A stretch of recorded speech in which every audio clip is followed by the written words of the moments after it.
While the port plans to spend the next 3.5 years upgrading its more than 50-year-old facility, especially for the impending military buildup, Committee Chair on the Buildup, Senator Judy Guthers, is not pleased with the draft port master plan the legislature recently received.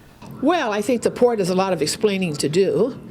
They sent us their draft master plan, and there's a lot of mistakes, particularly on the financial numbers that they're presenting to us. Senator Ben Pangilinan is also reviewing the plan. He sent a letter to Port Board officials yesterday pointing out his concerns as he calls the port's spending methods unjustified.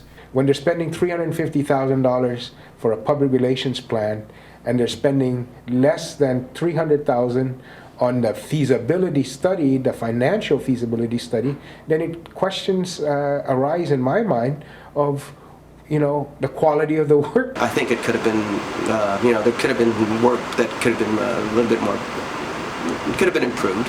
Port General Manager Glenn Leon Guerrero agrees with senators, but also feels they have a plan that's foolproof and one that's at no expense to the people of Guam. We don't walk on water.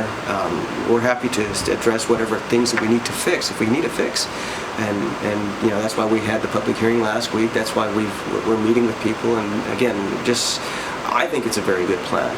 I think it's a well thought out plan. I think it's a plan that allows for us to not only modernize our port, but it also allows us it sets the framework for us to become world class. While the port is pushing to gain the federal dollars, Guthers questions the numbers and the contracts awarded to complete these projects. I, for one, as a senator, will not put myself in a position to approve something that is flawed.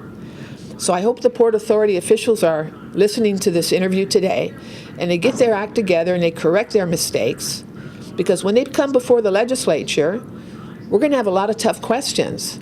But while Pangilinan understands the critical timelines to approve the plan, he also says the port had since last December to correct any errors. That's when he says the legislature conditionally approved the plan.